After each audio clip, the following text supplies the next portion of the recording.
Hello everyone, welcome back. JavaMentor.net here. In today's video, let's learn about cascading. So I'm trying to add one book in my database. That book has one author. So I added that author in this authors one-to-many relationship, and I tried to save that book using bookrepository.save. The important thing to say is that this book and this author doesn't yet exist in our database. So we don't have author with name Mark in our database.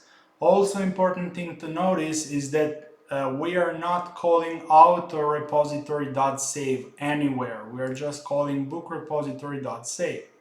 So if we try to invoke this endpoint, we got an error actually. It's saying entity not found exception, unable to find author with ID 13.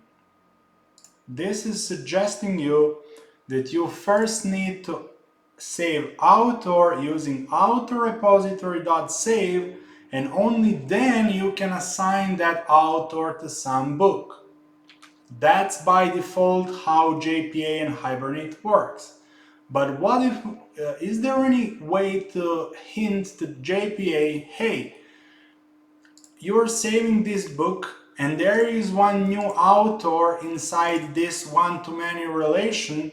That author doesn't exist in the database, and also it doesn't exist in our JPA context because we didn't anyhow connect this author to our JPA context. It's still in new transient state. Can you please in the same hop, when you're creating book, before you create a book, create that author as well?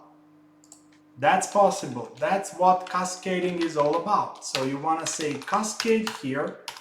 You want to say value equals to, for now, let's say cascade type equals all. Okay, let's try it again. Let's check in the meantime. Book is not created because we received an error, right? So we don't have our book in the database. This is another book.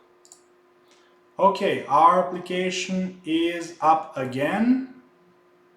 Let's try it now.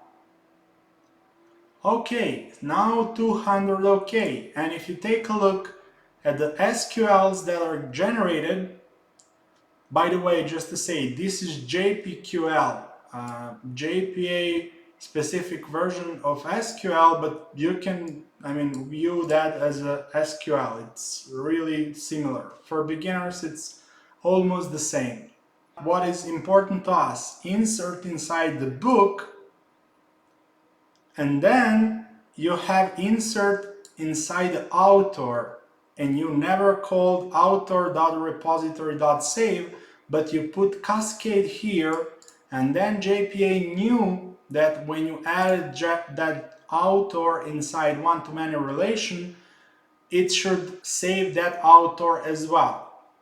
Now, instead of all, there are other options here. You can put persist, merge, remove, refresh, detach. Basically, those are operations on Entity Manager. You want to say, when I pass book inside persist method of the Entity Manager, I want to persist authors as well. If you set merge, for example, you can say, when I put pass book inside merge method, I want to merge author as well. And you can choose more than one here. You can choose array, cascade type, let's say detach. If you do something like this, cascading will be done in detach and merge operations, but it will not be done, let's say, in persist operation, because we didn't mention persist here.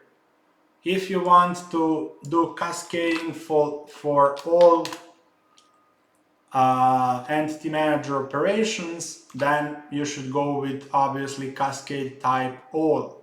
And that's everything that you need to know about cascading. Very simple thing. In the next video, let's learn how inheritance is mapped using JPA. We all know that in Java, one class can inherit another, but that's not the case with the tables. One table cannot extend another table. So let's see how that problem is solved in JPA. See you in the next video.